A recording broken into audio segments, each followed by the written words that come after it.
Rahim my dear well wisher, आपके सामने सलाम कबूल करें।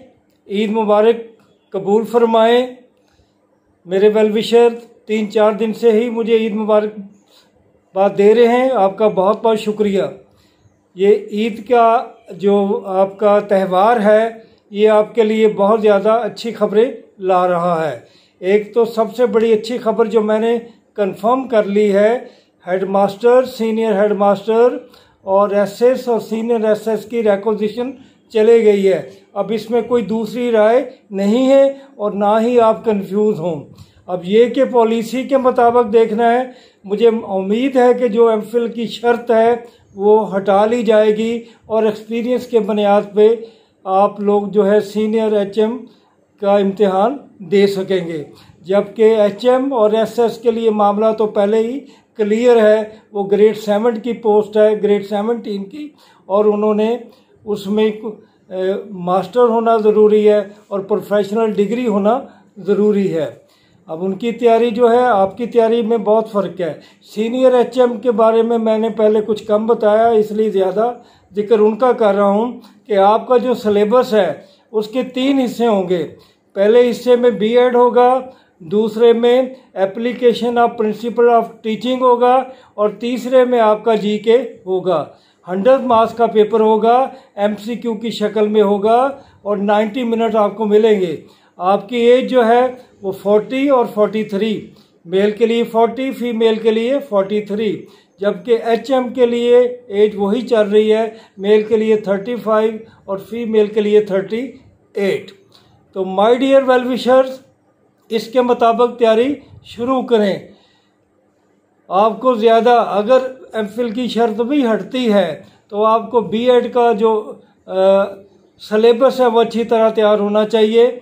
इसी तरह जो प्रिंसिपल ऑफ टीचिंग है उनके लिए आपको एक्स्ट्रा तैयारी करनी पड़ेगी।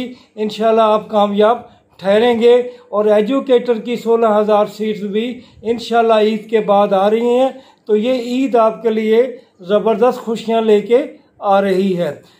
और सेकंड, जो कॉमर्स कॉलेजेस में सीट्स आ रही हैं वो भी कंफर्म है। इंशाल्लाह उसमें आपको बहुत सारे सब्जेक्ट में सीट्स मिलेंगी। जैसे कि मैंने बताया था, कॉमर्स के सब्जेक्ट तो हैं ही हैं, उसमें आईसीएस के वाले से भी सब्जेक्ट आएंगे और कुछ इदारों में एफएससी भी कराई जा रही है तो उसके हवाले से भी सीट्स आएंगी। तो उसके लिए तो कोई डाउट नहीं है। आपको मालूम है कि आपने लेटर भी देखा तो जो वायरल हुआ था कि डीपीआई ने सारी तफसीलात मांग ली है और ये अब उन्होंने इश्तिहार देना है इसके लिए। इंशाल्लाह अब वो भी आ जाएगा। आपके इंटरव्यू का सिलसिला अब शुरू हो जाएगा क्योंकि पीएमएस का इम्तिहान आपको मालूम है अब ख़त्म हो गया 7 को।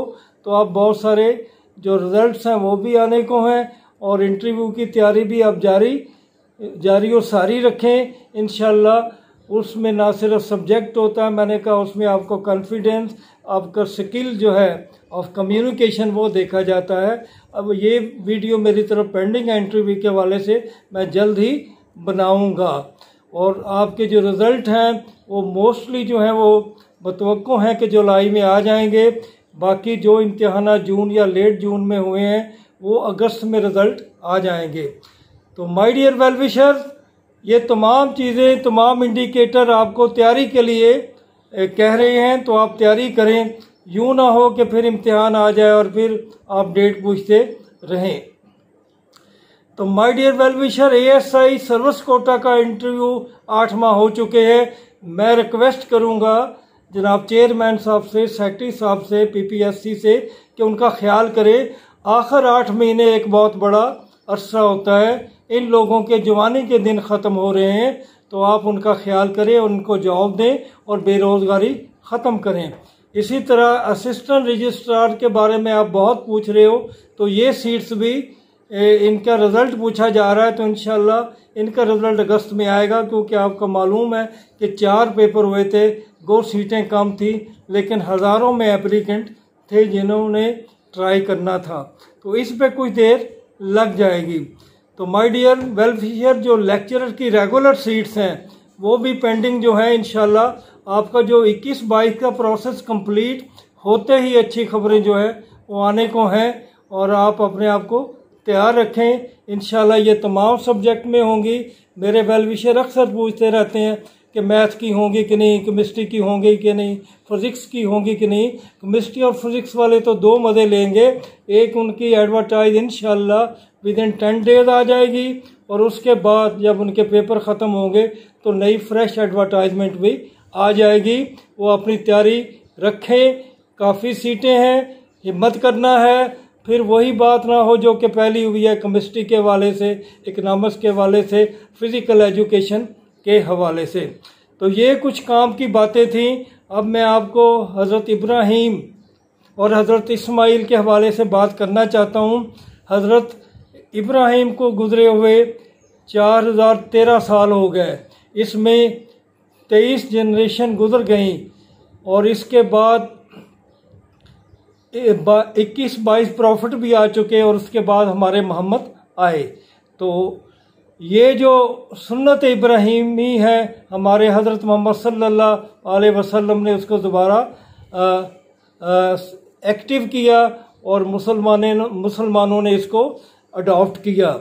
तो माय डियर वेल विशर, ये सिर्फ कुर्बानी नहीं है। आपको सिर्फ कुर्बानी याद रह जाती है कि बकरा ज़िबा करना है या कोई बड़ा जानवर। असल में इसके पीछे जो फ़िलासफ़ी है वो अल्लाह की अतायत की है और सब्र की है। अल्लाह ताला का हुक्म हो तो प्यारी से प्यारी चीज़ भी हमें कुर्बान कर देनी चाहिए, चाहे जान की कुर्बानी हो, चाहे माल की कुर्बानी हो। और बेटा भी फिर हज़रत इस्माइल जैसा होना चाहिए, जिसने कहा कि बाबा छुरी तेज़ चलाओ, बाबा जल्दी करो, अल्लाह का हुक्म है। तो अल्लाह का जब हुक्म है तो आप क्यों सोच रहे हैं। तो शैतान ने, आपको पता है, उनको अपनी मंजिल से हटाने की कोशिश की। फिर जुमरात के मकाम पर 3 दफ़ा उसने कोशिश की कि गुमराह कर सकूं, लेकिन हज़रत इब्राहीम और हज़रत इस्माइल उसके जो है इस चक्कर में ना आए, और उन्होंने कुर्बानी का फरीज़ा अदा किया। फिर अल्लाह ताला कादिर मुतलक है, मेहरबान है, रहम करने वाला है, तो दुम्बा आ गया, और दुम्बे की कुर्बानी हमारे लिए फ़र्ज होगी। लेकिन इसके अंडरलाइन जो आइडिया है वो कुर्बानी का ही है, वो अल्लाह ताला की अताअत का है। अल्लाह ताला की अताअत ही हमें सिरात मुस्तकीम और तकवा की तरफ ले जाती है। अगर वो शैतान के बहकावे में आ जाते तो इसका मतलब है नौज़ बिल्ला वो शिरक करते। हम लोग सुबह शाम शिरक करते हैं, काम नहीं होता, परेशान। काम तो अल्लाह ने करना था, अल्लाह से मांगो। मोहब्बतें बांटते नहीं हैं, अगर मोहब्बतें बांटो, अल्लाह ताला की इबादत करो, नेकियां लो, क्योंकि अल्लाह ताला ने अपने जो कुरान पाक में और जो हमारी शरीयत है उसका बेसिक फ़लसफ़ा भी यही है कि इंसानियत के साथ मोहब्बत हो। तो ये कुर्बानी हमें हज़रत इब्राहीम, हज़रत इस्माइल की याद दिलाती रहेगी। आपको मालूम है कि अल्लामा इकबाल ने इस मौका पर बहुत बड़ा शेर कहा था जो इस पे पूरा उतरता है।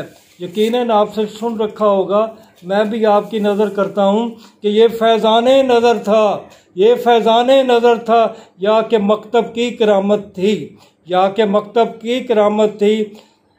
सिखाए किसने इस्माइल को आदाब फ़र्जंदी। तो माय डियर वेल विशर, ये अल्लाह ताला का करम होता है, हर कोई एक जैसा नहीं होता। मेरी ये ख्वाहिश है, मेरी ये दुआएं हैं कि मेरे जो वेल विशर है वो बहुत आला मकाम हासिल करें, और इसी तरह हासिल कर सकेंगे अगर उन्होंने अल्लाह ताला की अताअत की। अल्लाह ताला आपका हामी व नासर हो। खुदा हाफिज़।